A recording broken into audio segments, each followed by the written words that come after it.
designing the die, the 3D the 3D CAD, 3D modeling. That for me is actually fun.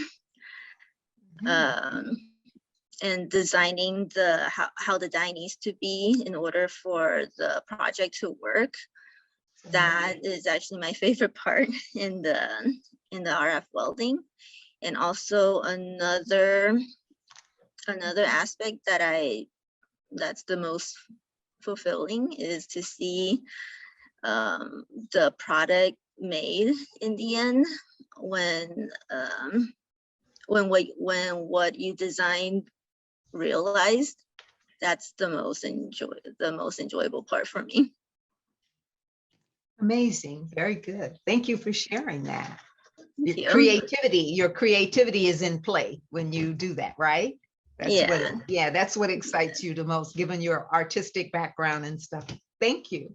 Yeah, thank you. Ms. Jones. Yes. CNC is computer numerical control machinery. They are very, very expensive. They cost hundreds of thousands of dollars. Interestingly enough, most companies rent out their CNC machinery for about 10, 20 years, and then they'll buy it because it's after that deterioration of like the, I guess the products, they'll deteriorate in value. They're more affordable after being used that long. So a lot of companies don't outright buy them, they rent them. As for Helix, I do know, I heard it's an earlier drafting software. I believe they migrated to CAD-CAM, which is a part of Mastercam now.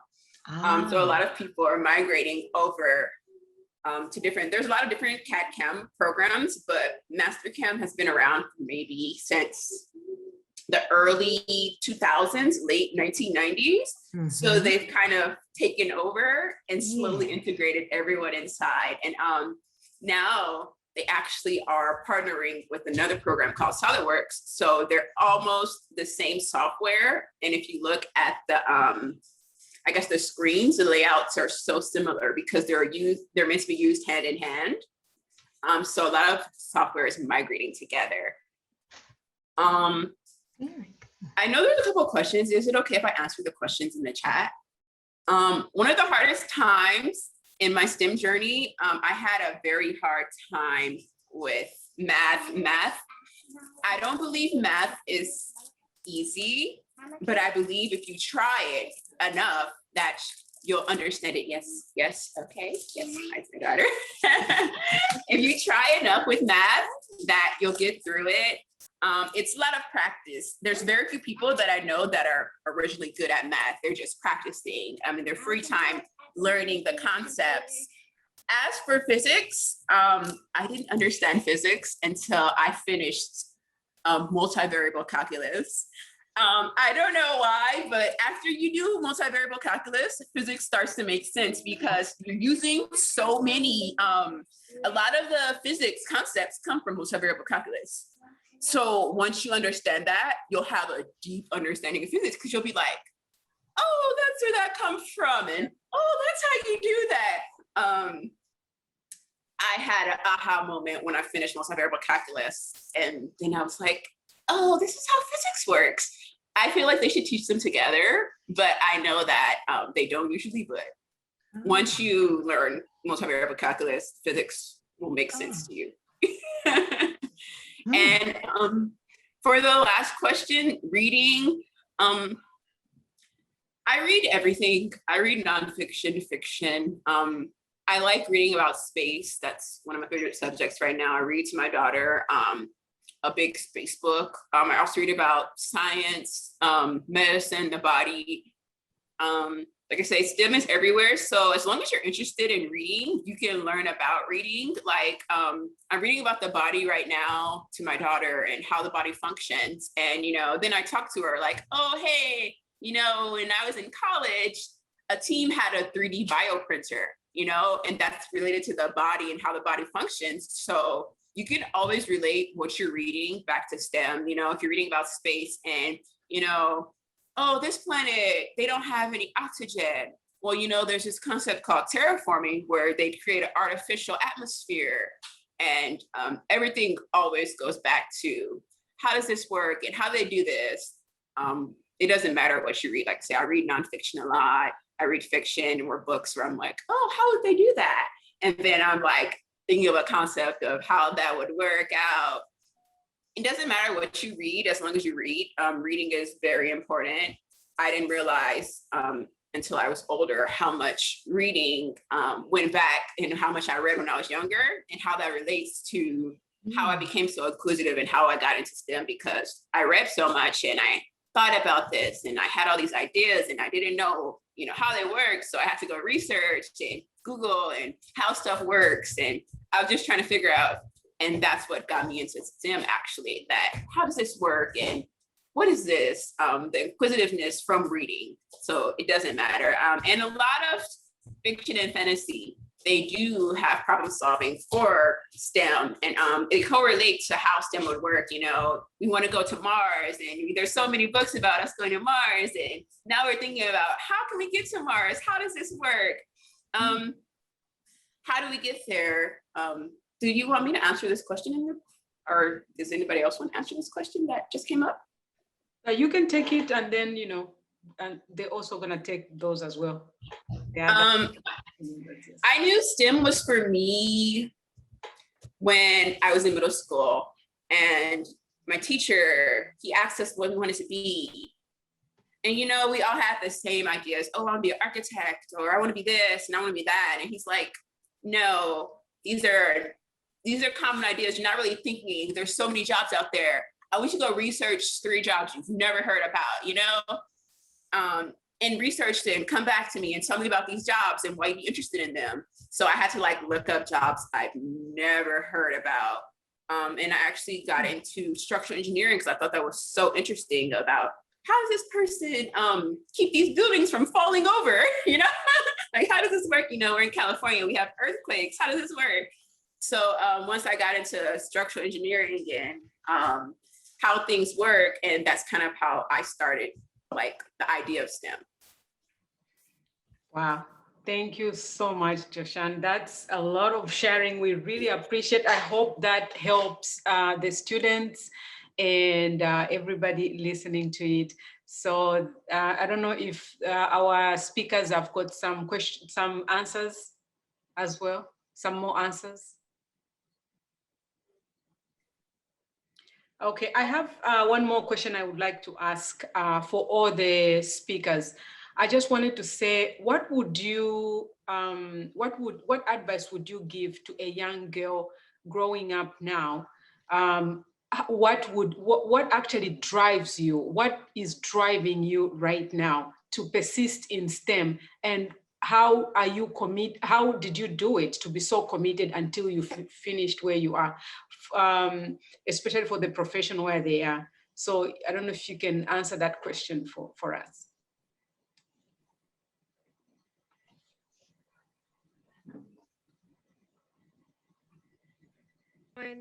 I have an answer to what drives me, since it's what's driven me. Can you even hear me? A little louder. Yes. Okay, I'll try and speak louder. But yeah. I've actually not exactly STEM, but what drives me and what drives me now to go through STEM and everything is I want to be the first person on Mars. That's right. But ever since I learned that someone my age could, I've wanted to do it. So that's kind of what drives me to focus and do well in my physics class or conquer these math classes that I'm like, what in the world? Or just go through it. And as I've been pursuing my dream, I learned of STEM and I learned of engineering and I learned of robotics.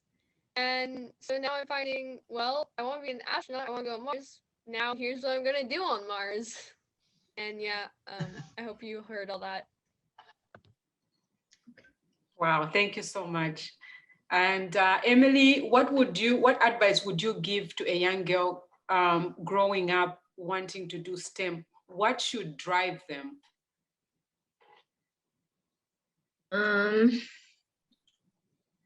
Well,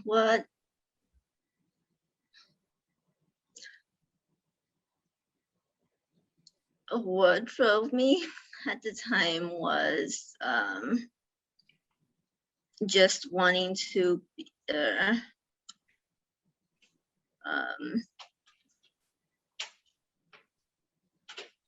well, actually, one of the advice that would be to maybe find small projects, mini projects to do, because for me, I'm more a very project driven person. Once I start something, I need to finish it. Yes. Mhm. And what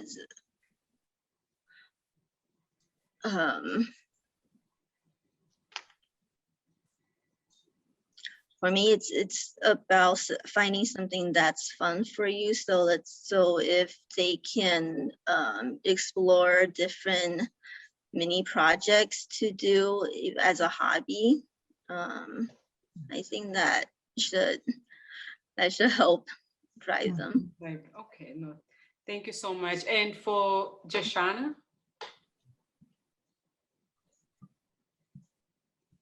For me, what's driven me for STEM is my curiosity. I always want to know more, and even when I think I know something, some more knowledge, we discover more things. So there's more knowledge to find out. So it's always seeking. Like I thought I knew about humans and space, and then I found out we can reproduce. Like our reproductive cells can stay frozen for 200 years and still be able to reproduce on Mars. So we can reproduce on Mars if we wanted to, like always finding out more and more things because someone's always like learning and discovering something. So that's what drove me to get into STEM, like learning more. There's always more to find out. Wow. And I also want to pose this question to Angela. She is very driven. And Angela, what drives you for this effort that you have put into this and just your life and work? I've seen so much that you've been doing. I would like to hear what really drives you and what advice can you give to the young ones? Yeah, so at first when I started STEM, it was more of something I was just trying out. It wasn't something I was seriously looking into. But I think as like the years have gone by, I really realized that I want to do STEM because I feel like especially women are so underrepresented in STEM. And I recently was at this coding camp and I watched this video and it really like inspired me to really think about the world around us. And it's that if girls don't start entering STEM now, we'll never really have a chance to truly prove our worth and our talents to those around us. Because it's like we spent so long having to stay silent or always being, handed off the smaller role or the less important one. But it's important to understand that if we don't start fighting for our abilities and our capabilities and our dreams now, then we won't really have those opportunities in the future because we'll never have another chance to really prove ourselves to those around us and to show them that, we are just as deserving of these opportunities and these chances to improve who we are and to grow the world around us. So that's definitely a big reason why I always try and organize these events, try and find new ways to spread STEM to more girls around me. And Angela is a 9th grader, you guys. She is amazing, just amazing. And still, maybe Angela, I'll give you an opportunity to ask also questions to the speakers. Yeah, okay. Let me think of some questions. Hold on. Okay. So for all of you, I know there are a lot of times across your life where you sometimes doubt yourself. So could you possibly describe a time where you potentially doubted your abilities and how you were able to get over that self-doubt?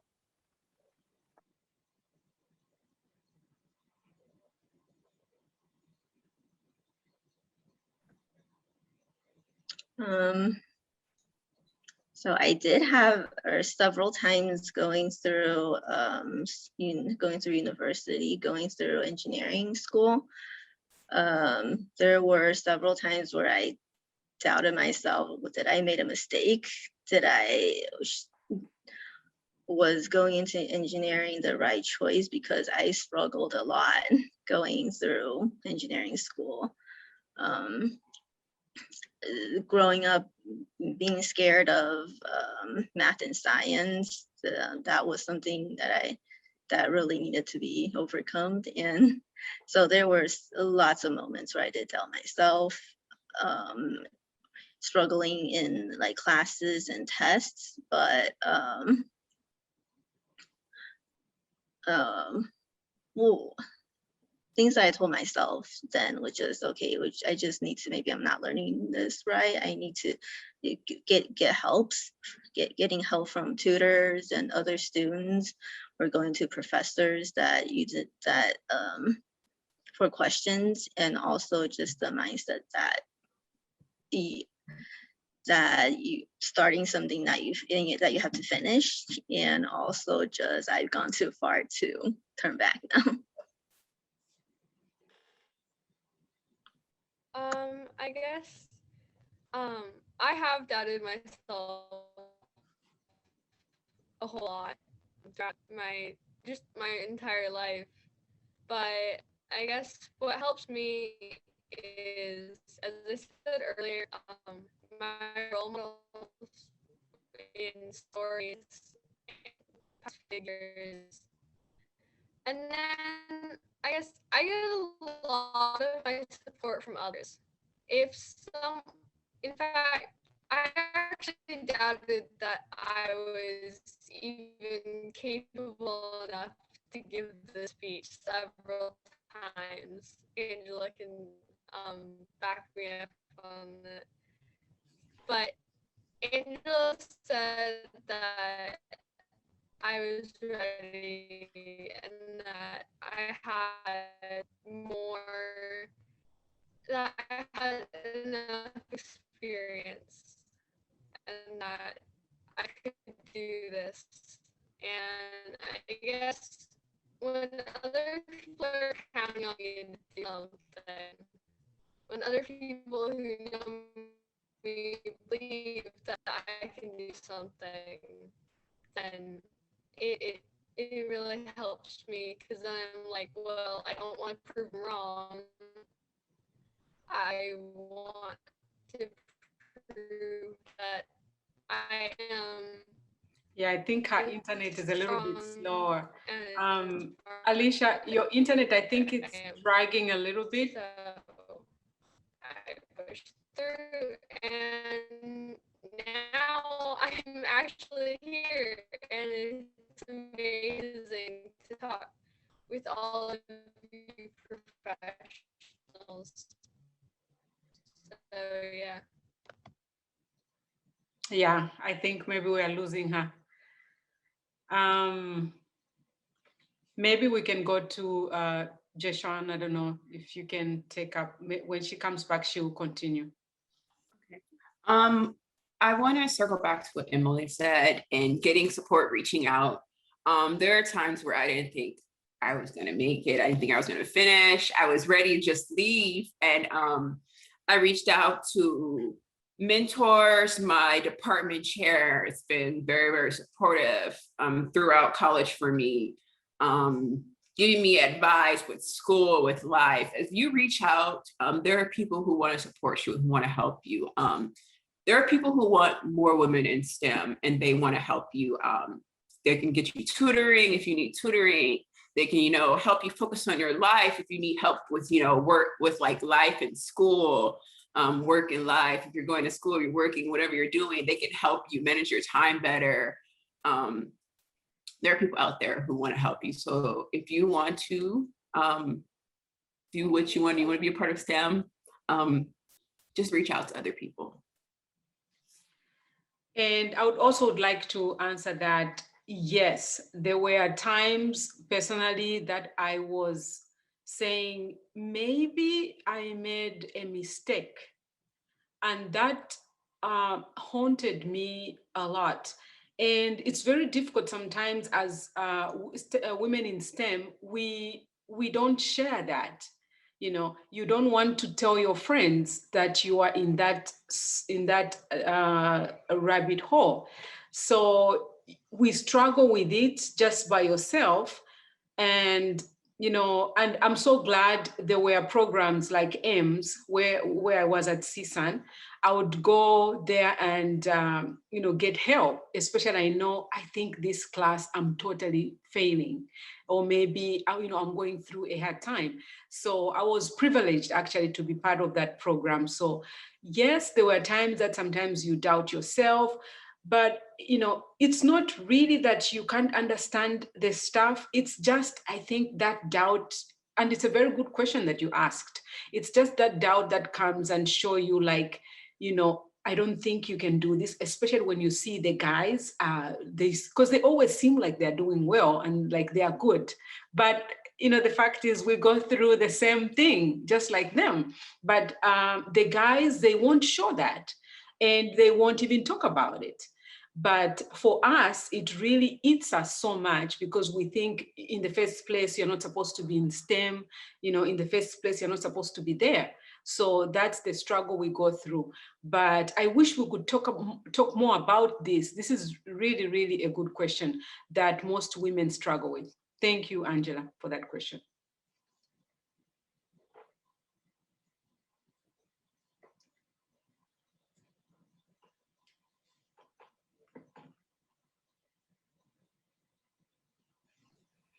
Okay, so if there are any other questions, people can put them in the chat.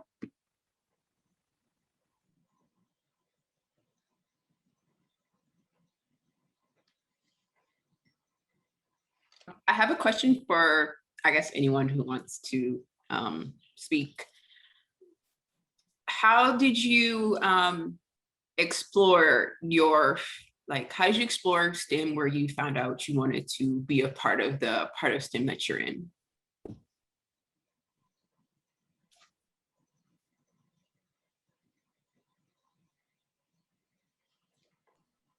I guess I found out when it dawned on me that I love putting IKEA furnitures together.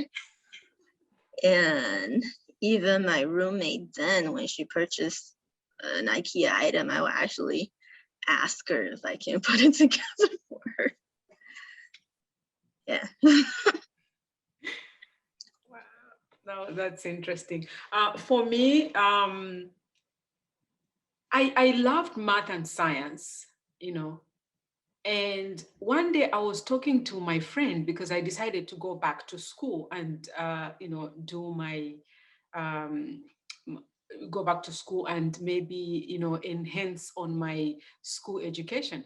So one of my friends who I used to go with, to be with in class, said, you know what, Kirsten, you used to be very good in math. I said, pardon, what did you say?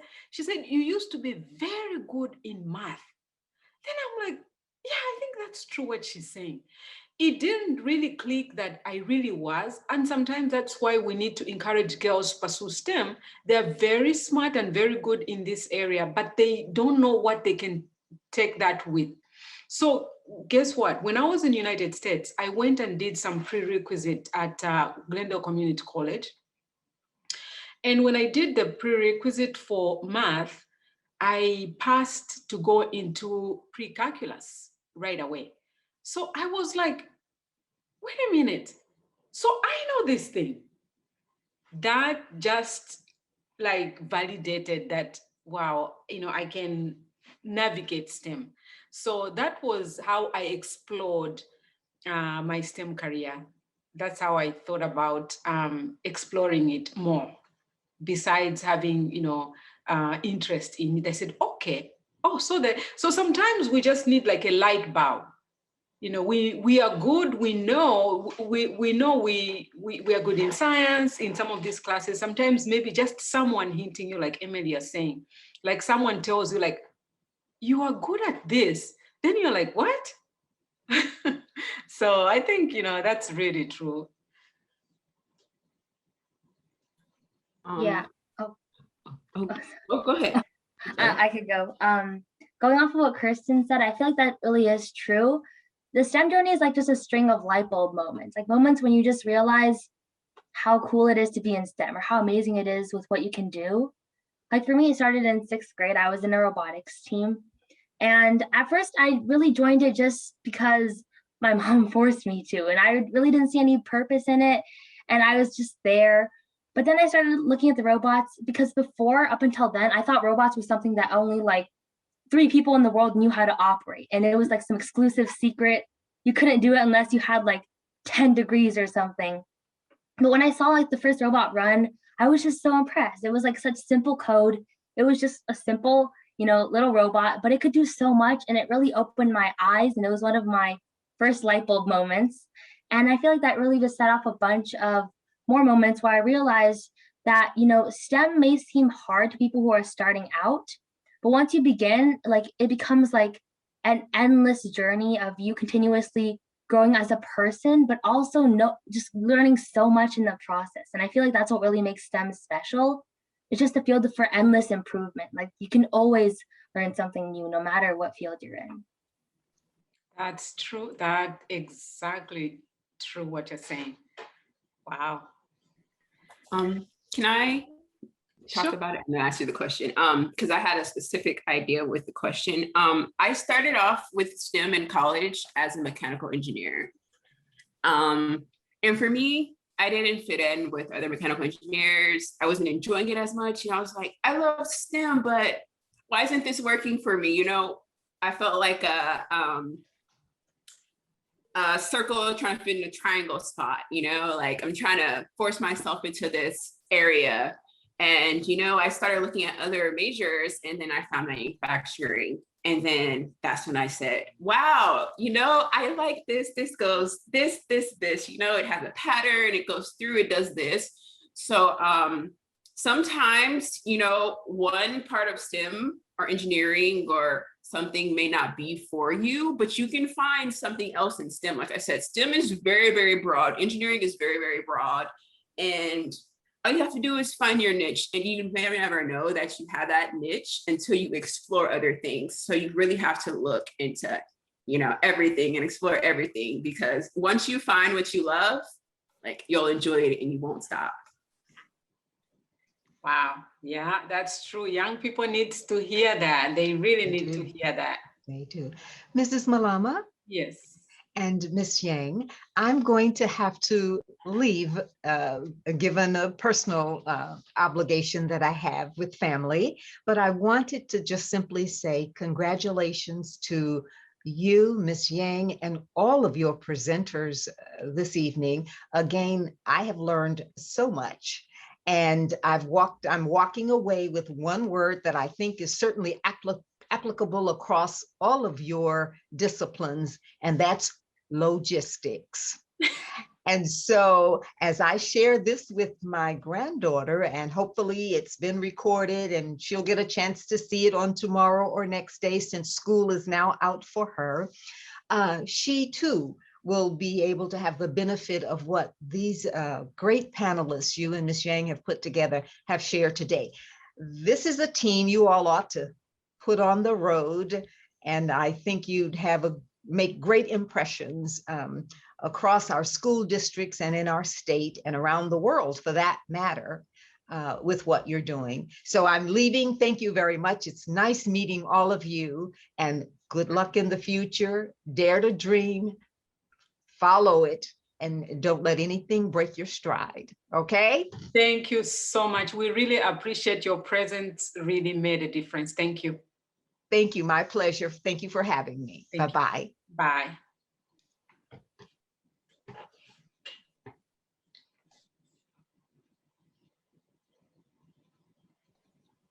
Okay, so if anyone else has any other questions, you can ask. And yeah, but if not, we were planning to have a quick 15-minute break in between sections, just to give people a chance to, take a walk or go to the restroom or get some food, especially since it's nearing dinner time for some of us. And that's planning to start at 6:30. So we're planning to come back at 6:45 for our math section with some very talented speakers coming up there as well. So if no one else has any other questions, we can just move on to our break. Oh yeah, Alicia said something in the chat. Something her dad reminded her of that she wanted to share was, dare to dream, to fly, and to reach beyond what others have achieved. And that's a Wow. really, really good quote to live by. Yeah. Thank you for that quote. Yeah. Okay, so with that, with Alicia's very inspiring words, we're going to move on to our break, and then we will see you all at 6:45. So if you want to turn off your cameras, you're free to do so, and we will see you back soon. Thank you, Angela.